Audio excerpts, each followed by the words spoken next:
বয়সটা কোনো ফ্যাক্টর নয়। বামপন্থার মতাদর্শে যারা বিশ্বাসী তাদের এই মনোবল সবারই থাকে। শারীরিক অসুস্থতা বা বয়স কোনো বাধা নয়। যুদ্ধক্ষেত্র থেকে যদি খুব কত লোকই তো পালিয়ে যাওয়া যোদ্ধাদের কোনো ইতিহাসের নাম লেখা থাকে না। ইতিহাসের নাম তাদের থাকে যারা বুক চিতিয়ে লড়াই করে, যারা বুক দেখায় তারা পিঠ দেখায় না। তৃণমূল তো একটা রাজনৈতিক দল নয়।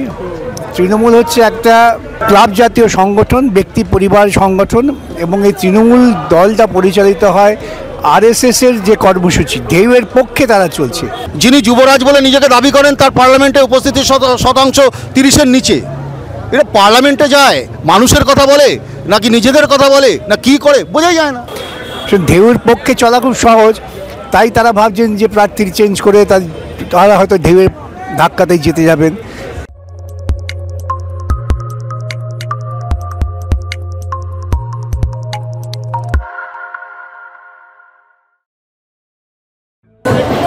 নমস্কার, এই মুহূর্তে আছি একদম যাদবপুরে 8B বাস স্ট্যান্ডে। সেখানে সৃজন ভট্টাচার্যের সমর্থনে সুবিশাল র্যালি শুরু হয়েছে। উল্লেখযোগ্যভাবে এবছরের বামেদের লোকসভা নির্বাচনে যাদবপুরের ক্যান্ডিডেট সৃজনের সমর্থনে এসেছেন বিকাশ রঞ্জন ভট্টাচার্য, কান্তি গাঙ্গুলি, সুজন চক্রবর্তী থেকে কংগ্রেসের সৌম্য আইচ রয়, একাধিক ব্যক্তিত্বরা এসেছেন। বাম কংগ্রেসের জোট বার্তা শুধু নয়, যাদবপুরের মানুষের জন্য সৃজনের অগ্রজ অনুজ সকল বাম নেতারা আজকে হাজির হয়েছেন। কান্তি গাঙ্গুলি বহুদিন পর মিছিলে এসেছেন, আমরা সবার সঙ্গে কথা বলার চেষ্টা করব।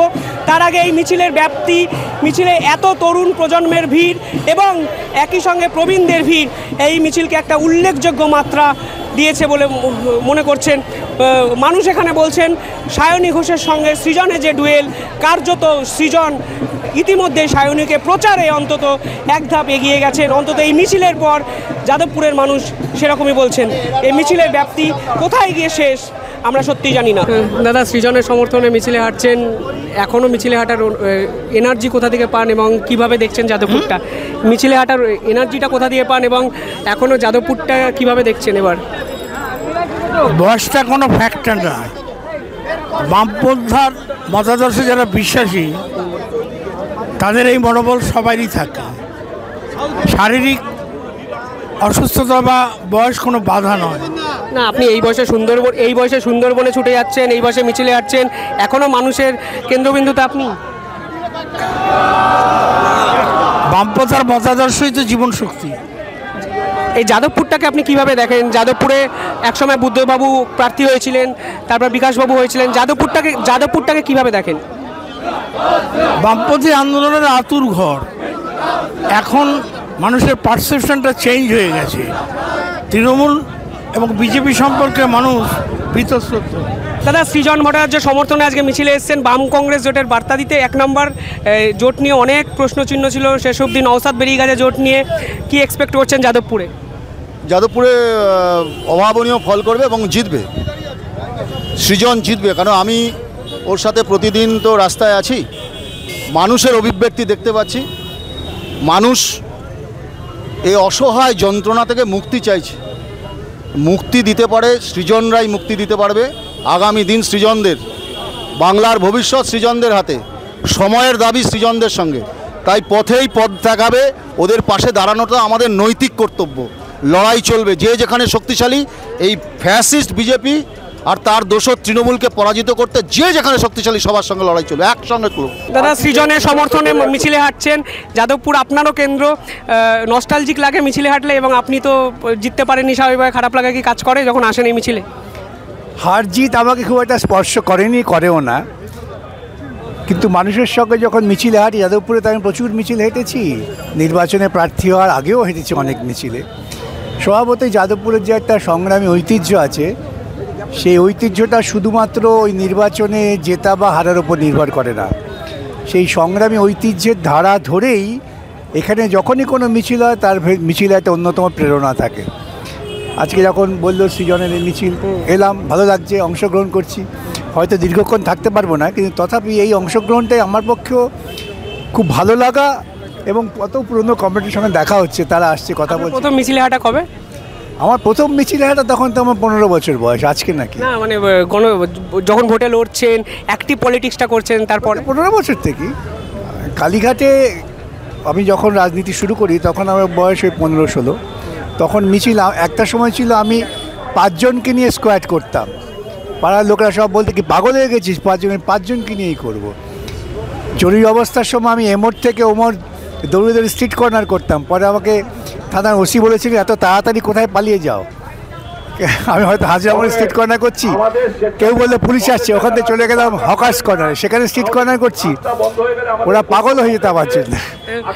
যাদবপুরটা একটা বামেদের জন্য নস্টালজিক একটা জায়গা। বুদ্ধদেব ভট্টাচার্য থেকে সোমনাথ বাবু সকলেই যাদবপুরটাকে বেছে নিয়েছেন, আপনারও যাদবপুর কেন্দ্র। যাদবপুর এবং বাম, কোথাও কি বাম রাজনীতি কি যাদবপুর থেকে দূরে সরে যাচ্ছে বলে মনে হয়? না, বাম রাজনীতি থেকে যাদবপুর সরে যায়নি। তার প্রমাণ হচ্ছে যাদবপুর বিশ্ববিদ্যালয় নির্বাচনের ফলাফলই তা প্রত্যাখ্যান করে। যাদবপুর সাধারণভাবে একটা প্রগতিশীল চিন্তাধারার মধ্য দিয়ে বড় হয়েছে। এখানে প্রচুর উদ্বাস্তু আন্দোলন হয়েছে, কিন্তু একটা জিনিস বুঝতে হবে যে বাম সরকার থাকার ফলে কিন্তু নিম্ন মধ্যবিত্তদের একটা অর্থনৈতিক স্থায়িত্ব তৈরি হয়েছিল। এই স্থায়িত্বের ফলে তাদের মধ্যে একটা কমপ্লাসেন্সিও তৈরি হচ্ছে, আত্মসন্তুষ্টি, যে আমরা আছি, আমাদের কেউ সরাতে পারবে না। কিন্তু প্রতিক্রিয়া তো চুপ করে থাকে না, প্রতিক্রিয়া অনেক সুচতুরভাবে কাজ করে, যার ফলে একটা ধাক্কা খেয়েছিল যাদবপুর। কিন্তু আমরা যাদবপুর আবার তার পুরনো মেজাজে ফিরে আসে। নওশাদকে ধরে রাখতে পারা গেল না, এটাকে একটা খারাপ লাগা সৃষ্টি করেছে। যুদ্ধক্ষেত্র থেকে যদি খুব কত লোকই তো পালিয়ে যায়, পালিয়ে যাওয়া যোদ্ধাদের কোনো ইতিহাসের নাম লেখা থাকে না। ইতিহাসের নাম তাদের থাকে যারা বুক চিতিয়ে লড়াই করে। যারা বুক দেখায় তারা পিঠ দেখায় না, যারা পিঠ দেখায় তারা বুক দেখায় না। দাদা, বিপরীতে সায়নী ঘোষ নবাগত প্রার্থী, কিভাবে দেখছেন অপোজিশনকে অন্তত যাদবপুরে? অপোজিশন লড়াই করবে, রাজনৈতিকভাবে লড়াই করবে, কিন্তু পরিচ্ছন্ন রাজনীতিতে সৃজন অনেক এগিয়ে। সায়নী ঘোষ নিয়ে কোনো টিপস বা কিছু মন্তব্য? কিছু বলার নেই। সায়নী ঘোষ তারা অন্য দলের প্রার্থী, তিনি লড়বেন, তাকে নিয়ে আমার ব্যক্তিগতভাবে তিনি রাজনৈতিক কর্মী, একজন অন্য দলের কর্মী, তাকে নিয়ে বলা করা যায়। মানুষের অভিজ্ঞতা থেকে যাদবপুরে ভোট দেবে। মানুষ তার 12 বছরের অভিজ্ঞতা, চুরি, চোর, চামারি, লুটপাট, খুন, মহিলাদের নিরাপত্তা, জিনিসপত্রের দাম, বিজেপির যত অপকর্ম, তাকে সমর্থন করা তৃণমূল কংগ্রেসের প্রতিনিধি সায়নী ঘোষ। সায়নী ঘোষের সাথে ব্যক্তিগত লড়াই নয়, লড়াইটা মমতা বন্দ্যোপাধ্যায় তৃণমূল কংগ্রেসের নীতির বিরুদ্ধে লড়াই। দাদা, শেষ 15 বছরে বামেদের যাদবপুরে হারগুলো কিভাবে ব্যাখ্যা করেন? এটাই হচ্ছে বলে এখানে যাদবপুরের এখন সামগ্রিকভাবে জনবিন্যাস পাল্টে গিয়েছে। এখন উচ্চ মধ্যবিত্ত অনেক অংশের মানুষ তারা এখানে আসেন। যারা রেফিউজি পরিবারের ছেলেমেয়ের এই প্রজন্মের, তারা সকলেই প্রতিষ্ঠিত হয়ে গেছেন। তখন তাদের কাছে তাদের প্রতিষ্ঠা স্থিতাবস্থায় অনেক বেশি আরামদায়ক মনে হয় লড়াই করার থেকে। এই যে সমাজ বিবর্তনের ধারার সঙ্গে সঙ্গে এগুলো প্রতিফলিত হয়, তাই গত কয়েক বছরে যাদবপুরে হয়তো বামপন্থীরা হাঁটছে। তৃণমূল শেষ 3 বছরের বারংবার প্রার্থী বদল করেছে, এবছরও নবাগত প্রার্থী। তৃণমূল তো একটা রাজনৈতিক দল নয়, তৃণমূল হচ্ছে একটা ক্লাব জাতীয় সংগঠন, ব্যক্তি পরিবার সংগঠন, এবং এই তৃণমূল দলটা পরিচালিত হয় আরএসএসের যে কর্মসূচি, ঢেউয়ের পক্ষে তারা চলছে। ঢেউয়ের পক্ষে চলা খুব সহজ, তাই তারা ভাবছেন যে প্রার্থীর চেঞ্জ করে তারা হয়তো ঢেউয়ের ধাক্কাতেই জিতে যাবেন, এটা প্রবণতা আছে। তবে এখানে কৃষ্ণা বসু দাঁড়িয়েছিলেন, তিনি আমাকে খুব স্নেহ করতেন। তার পুত্র সুগত বসু দাঁড়িয়েছিলেন, তাদের সঙ্গে ভালো সম্পর্ক আছে। সকলেই কিন্তু পরবর্তীকালে তাদের ব্যক্তিগত স্তরে দুঃখ এবং হতাশা প্রকাশ করেছেন যে তৃণমূলের সঙ্গে তারা যুক্ত হয়েছিলেন। দাদা, শেষ প্রশ্ন, যাদবপুরের রাজনীতি দেখলে কি বোঝা যায় যে মানি এবং মাসেল পাওয়ারের কাছে বাম রাজনীতি ক্রমশ পিছিয়ে পড়ছে? হ্যাঁ, মানি এবং মাসেল পাওয়ারের কাছে বাম রাজনীতি পিছিয়ে পড়তে সাময়িকভাবে বাধ্য। আমি সেজন্যই একটা স্লোগান দিয়েছি যে ইলেকট্রাল বন্ডের সমস্ত টাকা বাজেয়াপ্ত করা হোক। এই বাজেয়াপ্ত করলে পরে তখন একটা লেভেল প্লেয়িং ফিল্ড আমরা পাবো, তখন লড়াইটা হয়ে যাবে। আপনারা দেখেছেন জলপাইগুড়িতে একটি আদিবাসী পরিবারের মেয়ে, সে পঞ্চায়েত সদস্য নির্বাচিত হয়েছে, তৃণমূলীয় গিয়ে তার বাড়িতে ভয় দেখিয়েছেন এবং শেষে টাকার তোড়া ছুড়ে দিয়ে এসছেন। এবং আরএসএসের সর্বোচ্চ স্তরের কিছু বিভিন্ন দিক থেকে সংবাদ পাই আমি, তারা বলেন খুব গর্ব করে, আমাদের টাকা দিয়ে তোমাদের কিনে নেব। 3 বছরের তৃণমূল কংগ্রেসের সব থেকে বেশি সববারই প্রার্থী বদল হয়েছে, এবছরও নতুন প্রার্থী। তৃণমূল নিজের প্রার্থী বদলটাকে এটাকে স্ট্র্যাটেজিভাবে দেখছেন? তৃণমূলও করে, বিজেপিও করে। 5 বছর পরে আপনি অ্যাকাউন্টেবিলিটি চাইবেন তো, কী কাজ করেছেন, কোথায় কী করেছেন দেখবেন, তখন আর ধরা যাবে না, তখন অন্য জায়গায় চলে যাবে। এই তো গোলপোস্ট পরিবর্তন, গোলপোস্ট শিফট করছে, মানে আপনার অ্যাকাউন্টেবিলিটির বাইরে মানুষ বুঝতে পারছে না যে কতদিন পার্লামেন্টে ছিল, এর আগের যিনি প্রতিনিধি ছিলেন তার পার্লামেন্টে উপস্থিতির সংখ্যা 24%। যিনি যুবরাজ বলে নিজেকে দাবি করেন তার পার্লামেন্টে উপস্থিতির শতাংশ 30-এর নিচে। এটা পার্লামেন্টে যায় মানুষের কথা বলে নাকি নিজেদের কথা বলে না কি করে বোঝাই যায় না। আমার শেষ প্রশ্ন, আনপ্রেডিক্টেবল যাদবপুর কি মনে হয়? মানে বিকাশবাবু হেরেছিলেন মিমি চক্রবর্তীর কাছে, কবির সুমন জিতেছিলেন, সুব্রত বসু জিতেছিলেন, আলটিমেটলি যাদবপুর আনপ্রেডিক্টেবল একটা ক্যারেক্টার এস্টাবলিশ করেছে। সুজনের সাথে প্রেডিক্টেবল, সুজন জিতবে, সৃজন ভট্টাচার্য জিতবে। নওশাদকে পাশে পেলে কি ভালো লাগতো? আপনি বহুবার নওশাদকে ফোন করেছেন লাস্ট 1-1.5 মাসে, আপনি চেয়েছিলেন বলে 4টে আসনে গেছেন। বহুবার বলেছি, আজকে ভারতবর্ষের বুকে সবচেয়ে বেশি গুরুত্বপূর্ণ প্রয়োজন হচ্ছে ধর্মনিরপেক্ষ গণতান্ত্রিক শক্তির ঐক্য। এই রাজনীতিটা যারা উপলব্ধি করবেন না তারা নিজেদের সমাধি নিজেরাই খনন করবেন।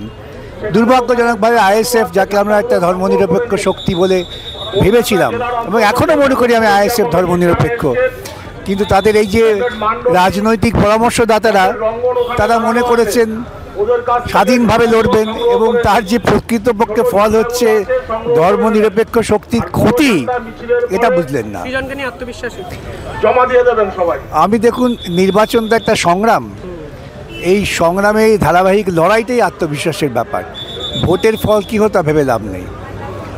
ভোট অনেক কিছু, অনেক নির্দিষ্ট সূক্ষ্ম বিষয় কাজ করে এবং সেটা করে ওই ভোটের 48 ঘন্টা আগে। আমি বারবার বলি, অসহায় দরিদ্র গরিব মানুষ, তাদেরকে ভয় দেখানো, টাকা দেওয়া, এই প্রক্রিয়ার মধ্য দিয়ে ভোট কখনো কেনা হয়। এবং এই অনবরত মিডিয়া প্রচার, আপনাদের মতো পোর্টাল তাদের কতটুকু আর ক্ষমতা? এই যে মেন স্ট্রিম মিডিয়া, তাদের চালায় হচ্ছে ভারতবর্ষের বৃহৎ পুঁজিপতিরা। এই ধান্দার পুঁজিপতি যারা তারা চালাচ্ছেন, তারাই ইলেকট্রাল বন্ডে টাকা দিচ্ছেন। এখন রোজ যদি আপনার মাথায় আঘাত করা হয় যে বামপন্থার বিরুদ্ধে এই সমস্ত কিছু, তাহলে মানুষ তো খানিকটা বিভ্রান্ত হবেই।